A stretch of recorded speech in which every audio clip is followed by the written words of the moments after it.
é muito importante, quando a gente fala sobre violência contra as mulheres, entender que as mulheres são diversas, assim como são as violências. Então é difícil você pensar num tipo só de violência.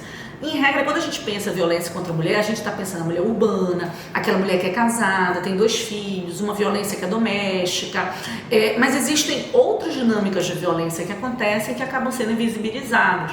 Por exemplo, a violência contra as mulheres indígenas, contra as mulheres quilombolas, contra as trabalhadoras rurais, contra mulheres ribeirinhas, contra mulheres profissionais do sexo, contra mulheres em situação de cárcere.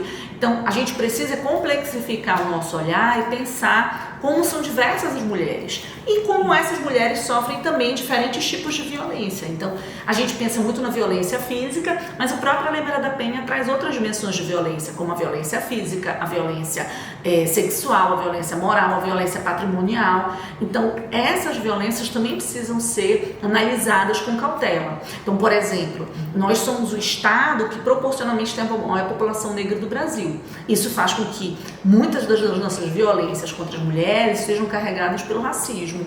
E a gente pouco discute, por exemplo, essa articulação entre o racismo e o enfrentamento à violência. Outra dinâmica também que é muito frequente é de mulheres que vêm do interior, por exemplo, para a capital, e que às vezes sofrem um contexto de violência e o agressor fala, olha, mas aí se você me denunciar, você vai voltar para o seu interior. Então, às vezes são dinâmicas entre o interior e a capital, que articulam outras lógicas de exploração do trabalho doméstico, do trabalho infantil, né? Um problema que também é muito grave na nossa região é a falta de políticas públicas. Então, por exemplo, você viu na pandemia, havia um debate interessante sobre o aumento do número de denúncias durante a pandemia. E aqui no estado nós tivemos um decréscimo. Por quê também? Porque muitas das instituições fecharam.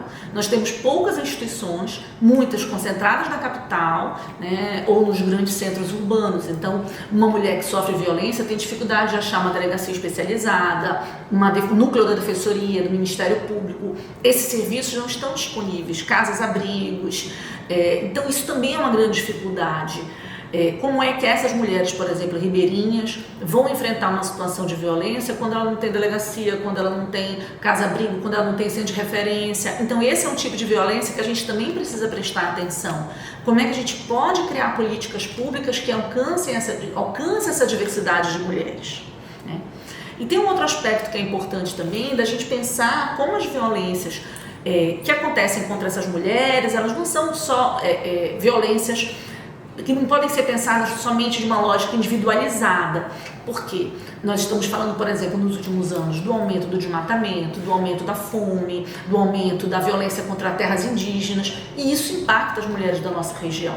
Então não são mulheres que estão lidando somente com a violência doméstica ou com a violência física, são mulheres que estão lidando com a fome. Houve um aumento, mais de 50% da nossa população está em segurança alimentar. Então como é que essa mulher vai lidar com a fome? Como é que essa mulher vai lidar com a falta de terra, com conflitos agrários, né? Tanto que nós somos um dos estados que tem maiores índices de assassinatos de defensores de direitos humanos. E dessas pessoas, quem são as pessoas que são principalmente assassinadas? As mulheres. Então nós temos mulheres defensoras de direitos humanos que acabam sendo perseguidas. Então são dinâmicas que a gente precisa prestar atenção. Eu acho que a gente não tem como colocar essas violências todas em uma hierarquia de qual é a pior, qual é a menor, né? Eu acho que todas elas se articulam muito diretamente, né? Então, por exemplo, a fome é uma violência extrema, na realidade. Nós estamos falando de um estado que mais de 50% das mulheres, mais de 50% das famílias são chefiadas por mulheres. Então, uma mulher que tem que sustentar 3, 4 filhos, o marido já foi embora e ela está numa situação de miserabilidade, de fome. Isso é uma lógica de violência. Aquela mulher tem que sozinha estar lidando com o trabalho doméstico, tem que lidando com o trabalho informal, a falta de emprego, a falta de moradia, uma ocupação irregular. Então, isso também é uma violência muito grave na vida dessas mulheres. Nós já fomos no Brasil campeões de feminicídio, por exemplo, de assassinatos de mulheres. Ananindeua já foi, Paragominas já foi. Nós somos estados com índices alarmantes de feminicídio também. E a gente pode dizer que o feminicídio é uma das formas mais gravosas de violência. Mas existem outras formas de produção de morte, né? De produção de sofrimento, que não somente o assassinato.